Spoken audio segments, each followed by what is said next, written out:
Excel for Kazakhstan, grade 6. Hello everyone, сәлеметсіздер ме 6-шы сынып оқушылары. Бүгін біз ағылшын тілінен 7-8 беттердің тапсырмаларын орындайтын боламыз. Балалар, мұнда жаңа тақырып, грамматикалық тақырып compound nouns және adjective nouns. Compound nouns дегеніміз күрделі зат есім, abstract nouns дерексіз зат есім. Күрделі зат есім екі бөліктен тұрады.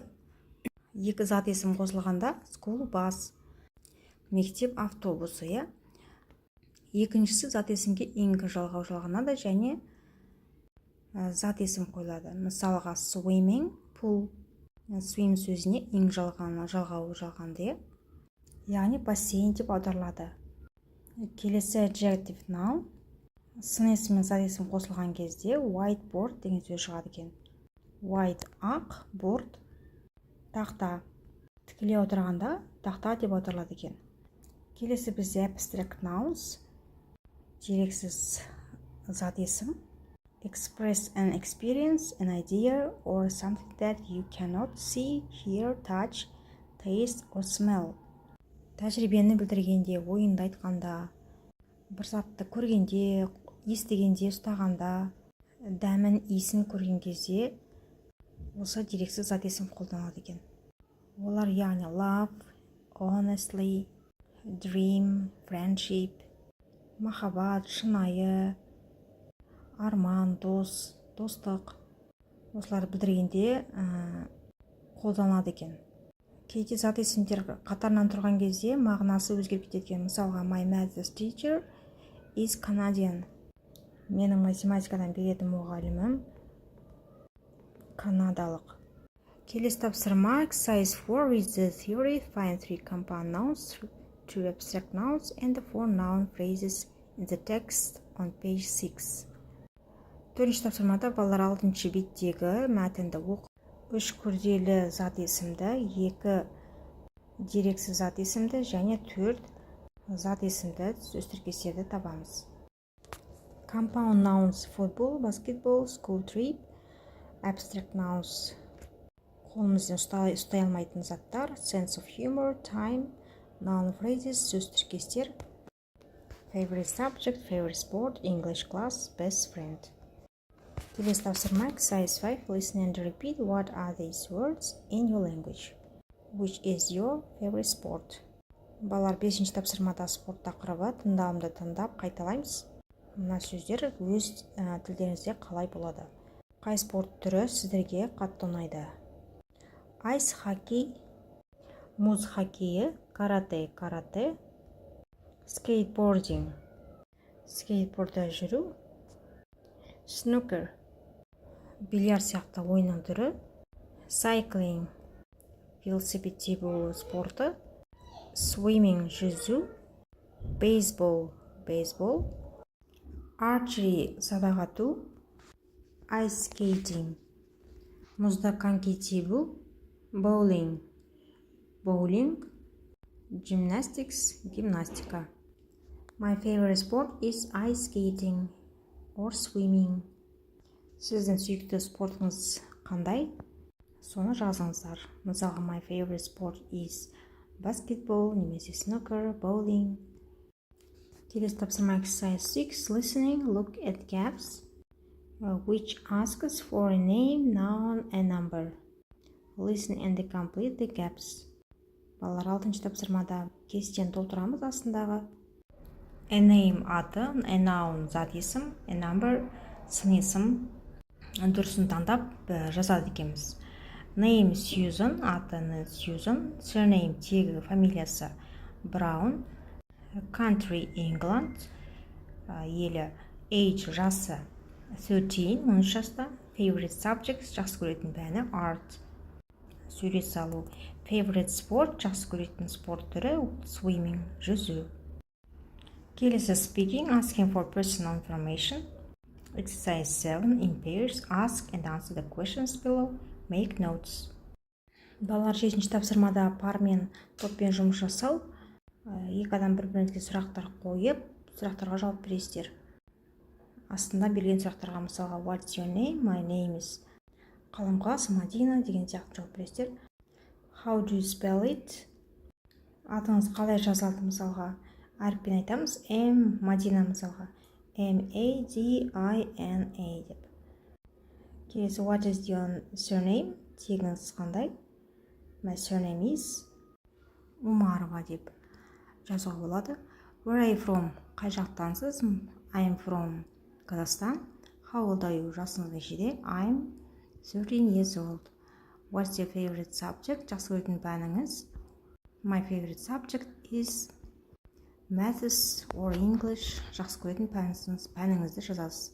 What's your favorite sport? My favorite sport is swimming, basketball, football сияқты жақсы көретін спорт түрін жазасыз. Келесі тапсырма writing. Exercise 8. Use the answers in exercise 7 to write a short text about your partner. Read the text to the class. Балалар 8-ші тапсырмада жазу. 7-ші жаттығудағы сияқты сол сұрақтарға енді жазба түрде серіктесіңіз туралы жазасыз. Сосын оны классқа оқып бер дейді. Мысалға досыңыз жазсаңыз болады. Her name is Ақмарал. She's from Almaty. She is 14 years old. Her favorite subject is science and the PT.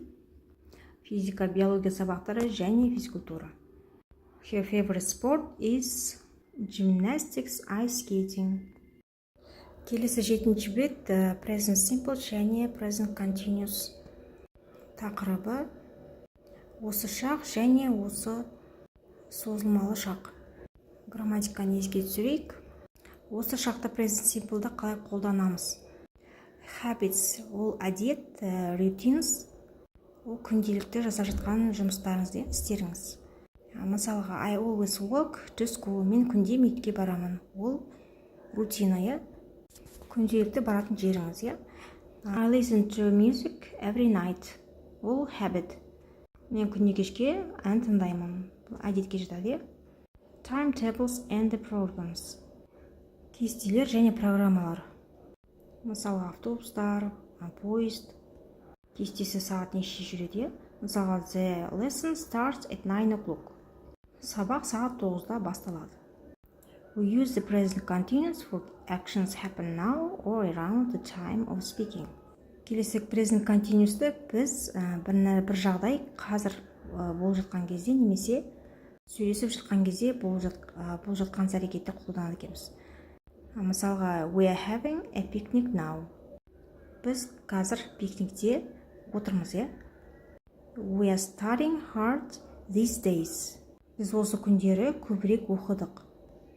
Яғни осы күндері біз созылып көп уақыт бойы созып оқыдық. Яғни осы кездерде біз continuous қолданады екенбіз.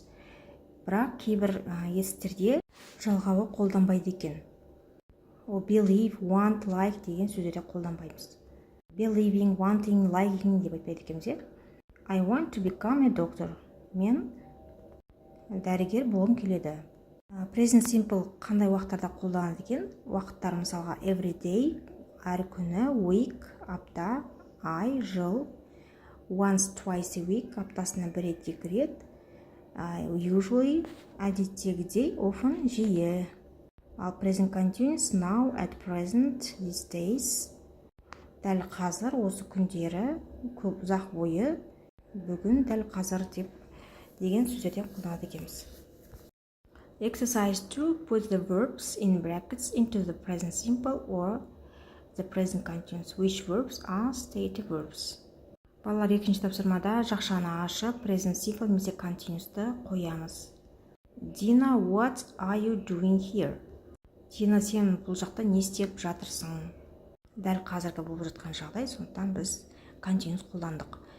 I'm waiting for Қайрат. Мен Қайратты күтіп отырмын. When do you play basketball? Every day, but today it is raining. Күнделікті баскетбол ойнаймын, бірақ қазір жаңбыр жауып тұр, 3. Ulan sometimes helps as the animals shelter after school. Sometimes қолданғандықтан біз бұл жерде present simple қолданамыз. I know he wants to become a vet. 4. Why are you hurry? Сен неге асығып тұрсың?